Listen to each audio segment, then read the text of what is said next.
In the peaceful town, a series of bizarre disappearance events shattered the previous calm. For many years, the residents of the town have lived in fear and rumors, with the legend of a deadly serial killer. However, when a daughter whom she had not met for a long time returned to her hometown, she found herself caught up in a dark secret and endless mystery. Sarah must face her past fears and work together with her sister Emily, who has been separated for many years, to uncover the terrifying truth hidden behind this small town. As the investigation deepened, they discovered a hidden underground tunnel leading to an abandoned factory, which seemed to be the source of all missing incidents. In the process of revealing the truth, Sarah and Emily not only have to face threats and pursuit from assassins, but also face their inner fears and past shadows. This is a story about courage, family, and revenge, which will reach its climax in the echoes of midnight. Chapter 1. Return. You are listening at novelfull.audio. Sarah walked into the police station, holding a piece of paper in her hand, with a hint of fatigue on her face. She walked up to her desk and began packing up. Colleague Tom saw Sarah's movements and walked over with concern, asking, "Sarah, are you resigning?" Sarah sighed and nodded lightly, "Yes, Tom. I feel like I need to change the environment and start over." Tom looked at Sarah and remained silent for a moment before saying, "I will miss you, Sarah. You are a very excellent police officer, and I believe you will be even better in the new environment." Sarah smiled and said, "Thank you, Tom. I also believe you will continue to do well." After a moment of silence, Tom asked, "Can I help you with anything?" Sarah shook her head and said, "No need, Tom. I can handle it myself." Sarah continued to pack her things, and Tom silently left.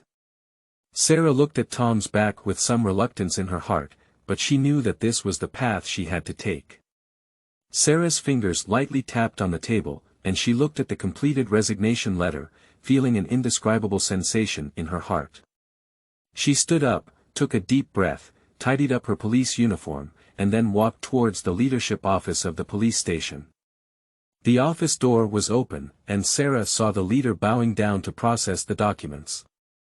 She lightly knocked on the door, and the leader looked up and saw Sarah's expression. He put down his pen and gestured for her to come in. Sarah walked into the office and closed the door. She walked up to the leader and handed over her resignation letter. The leader looked at her with a hint of surprise in his eyes and asked, "Sarah, are you sure you want to do this?" Sarah nodded, her voice firm and calm.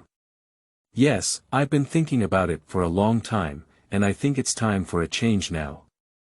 The leader remained silent for a moment before saying, "You know, Sarah, your work here is excellent, and we all think you have great potential." Sarah smiled gratefully and said, "Thank you, leader. I will cherish every experience here." The leader took the resignation letter and said, "Since you have made the decision, I respect your choice. We will hold a farewell ceremony for you and let you leave in glory." Sarah shook hands with emotion and said, "Thank you, leader. I will always remember everyone." So Sarah submitted her resignation letter at the police station, and her colleagues walked over to express their reluctance and blessings towards her. Sarah felt the warmth from everyone, knowing that although she was about to leave this familiar environment, her days here would become the most precious memory of her life. Sarah packed her things in the police station, ready to leave the place where she had put in countless efforts. Her colleagues walked over one by one, hugging and saying goodbye to her. "Sarah, you must come back often to see us," said a colleague. "I will definitely do it," Sarah replied. "Wishing you all the best in your new job," said another colleague. "Thank you, you too. I hope everything goes smoothly here," Sarah said. The leaders of the police station also held a simple farewell ceremony for her, and everyone felt very sorry for her departure. After Sarah submitted her resignation letter, she felt a sense of relief and freedom. Although she was full of reluctance towards her colleagues and this job, she knew it was the right choice for her growth and pursuit of truth. She decided to return to her childhood home, the place she had always missed. She packed her bags. Sarah drove and watched the city gradually fade away, her mood becoming increasingly excited. The car passed through the fields and small town, and Sarah recalled the happy time she spent here when she was a child. She remembers that her home was a warm and peaceful place at that time, and she spent countless beautiful times with her family. At that time, there was a cozy small villa, which was Sarah's childhood playground. Her parents are not only loving guardians, but also adopted Emily, so that she and Sarah can grow together and establish a deep sister's friendship. The small villa is surrounded by various flowers and plants, with the fragrance of the flowers overflowing and bees and butterflies flying everywhere. This is Sarah and Emily's home. Sarah's father, a tall and powerful man, always wears a smile, and his eyes are filled with love for his daughters. My mother is a gentle and virtuous woman, and her smile is as warm as sunshine. Whenever night falls, they sit in the yard, watching the stars fill the sky and telling various magical stories.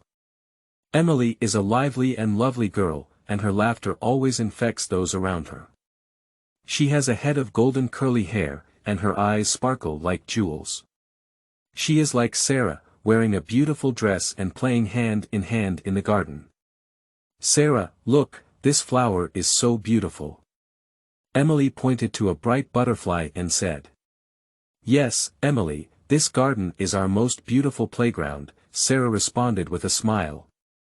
In this amusement park, two little girls established a deep friendship, sharing happiness and facing difficulties together. Their parents always silently guard and give them endless love. Every evening, the sunset falls on the small villa, and the entire home is bathed in golden radiance. At this moment, Sarah and Emily will stand hand in the yard, watching the sunset in the sky, praying together. May our home always be filled with love and laughter. So, under the care of her parents, Sarah and Emily spent one beautiful day after another. This childhood has become an eternal painting in their hearts, leaving behind the most precious memories. However, fate plays tricks on people. A sudden mysterious fire took the life of Sarah's parents and burned down the once warm home. Sarah and Emily, who had lost their parents, were forced to face the tremendous changes in life. Sarah was taken away by her grandparents, while Emily chose to stay in that place full of memories. That night, Sarah and Emily were sitting on the sofa in the living room, watching TV and enjoying the peaceful night. Suddenly, they heard a loud noise, and then the flames illuminated the entire room. What happened? Emily asked in horror. Sarah quickly got up and ran towards the direction of the flames. She saw flames engulfing her parents' room, and smoke filled the entire house. Mom and Dad!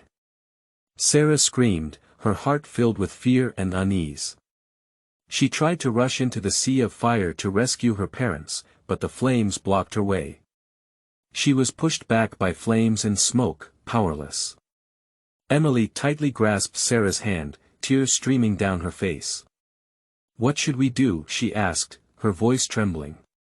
Sarah forced herself to remain calm, knowing that at this moment, her and Emily's safety were the most important. She grabbed Emily and quickly fled the house. They stood outside the house, watching the flames devour everything. Their homes, their beautiful memories, have all turned into ashes in the flames. We will find the truth, Sarah said, her voice firm and powerful. Emily nodded, her eyes also flickering with determination. We will definitely seek justice for our parents. The cause of the fire is still unknown, and the flames mercilessly devour everything, including Sarah's parents' lives. When the rescue personnel arrived, they were already powerless to turn the tide.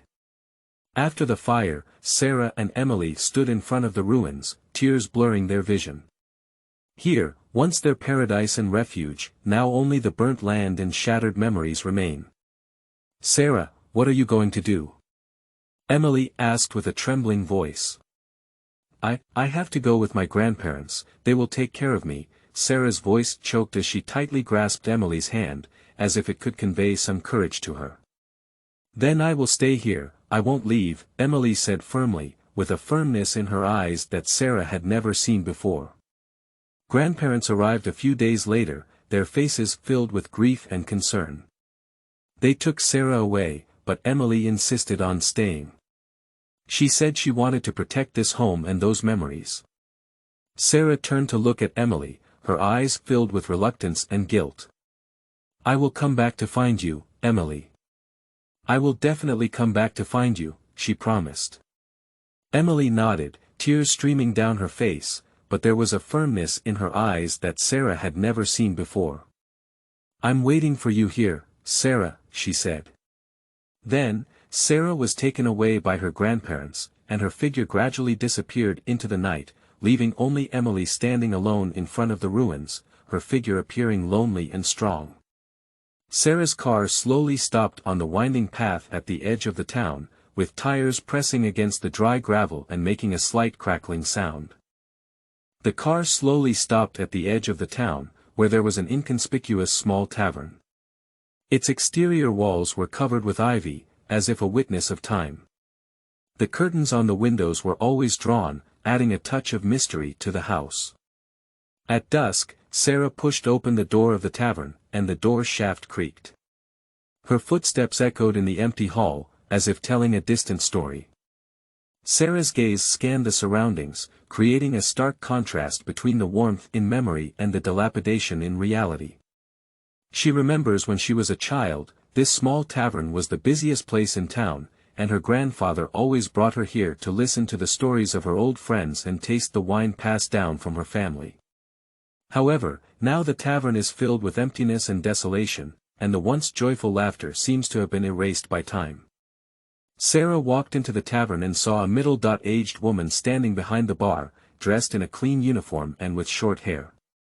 That's her sister Emily, who she hasn't seen in years, now the town sheriff. Chapter 2. Mystery and Courage. You are listening at novelfull.audio. De co lois ara trong quatrin lay text. Chapter 3. The Mystery of the Farm, Part 1. You are listening at novelfull.audio. De co lois ara trong quatrin lay text. Chapter 4. The Mystery of the Farm, Middle. You are listening at novelfull.audio. De co lois ara trong quatrin lay text. Chapter 5. The Mystery of the Farm, Part 2. You are listening at novelfull.audio. De co lois ara trong quatrin lay text. Chapter 6. Basement Secret Realm, Part 1. You are listening at novelfull.audio. De co lois ara trong quatrin lay text. Chapter 7. Basement Secret Realm, Part 2. You are listening at novelfull.audio. De co lois ara trong quatrin lay text. Chapter 8. Letters in the Mist. You are listening at novelfull.audio. De co lois ara trong quatrin lay text. Chapter 9. Secrets of Underground Facilities. You are listening at novelfull.audio. De co lois ara trong quatrin lay text. Chapter 10. The Mystery of Underground Laboratories. You are listening at novelfull.audio. De co lois ara trong quatrin lay text.